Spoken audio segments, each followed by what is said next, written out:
is its own kind of intellect. The brain is its own kind of intellect. And we understand that because we all have a brain and we've been using it in school or been forced to use it. So we use it all the time. And business people have to use it, doctors have to use it, lawyers have to use it. Everybody has to use their brain all the time to do these things, right? And in life you have to analyze, problem identify, find solutions. But the ruh has a different kind of intellect. We'll call it a spiritual intellect. The Quran describes the ruh's intellect as the heart. The term in the Quran for the spiritual intellect is what? The heart. So when people don't use their spiritual intellect, Allah says, لَهُمْ قُلُوبٌ لَا يَفْقَهُونَ بِهَا. They have hearts they don't understand with them.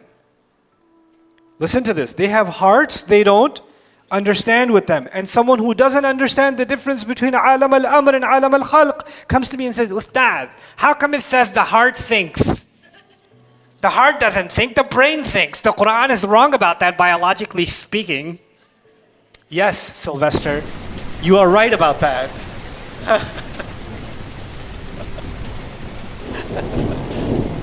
The reason for that is the Quran is not talking about the physical heart.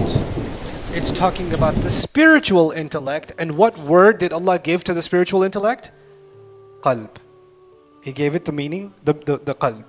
And when people stop using their spiritual intellect, He says their hearts have become hard. Or He says their hearts are covered, they're not using them. Or their hearts are even dead.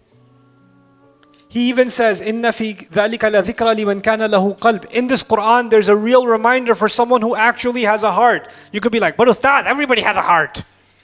Yeah, but some people have abandoned their spiritual intellect. They've abandoned their other heart. They're only using this one, not this one. You understand? Okay. Now, it's analyzing. The spiritual heart is also analyzing. But it's not analyzing for food, and it's not analyzing for shelter or clothing or more money. It's not analyzing for that. It's analyzing to fill some other kind of void. Because the physical body gets hungry, the physical body gets thirsty, the physical body has physical, sexual urges, the physical body wants to preserve itself, safety. Those are all needs of the physical body and the physical mind. But the spiritual heart is looking for spiritual food. So you're going to go have the best food with your friends, and you had a great time, but you're feeling an emptiness inside. And that's because your spiritual intellect is analyzing and saying, I didn't find what I was looking for. And then I'm going to go somewhere else and find it. And then I'm going to try to find it somewhere else and find it somewhere else. You guys should look up Abdullah Rothman if you don't know who that is. Abdullah Rothman, R-O-T-H-M-A-N. One of the most amazing human beings on this planet, by the way. So his story, listen to his story. I'll tell you a brief synopsis of his story. He comes from a family of, great psychologists and pioneers in psychology. And he became interested in the question of what is the soul. He just became interested in that question. What is it? And he's a white guy. And he doesn't come from a religious background at all. And he wants to understand the soul. So he says, okay, I'm going to look at psychology last.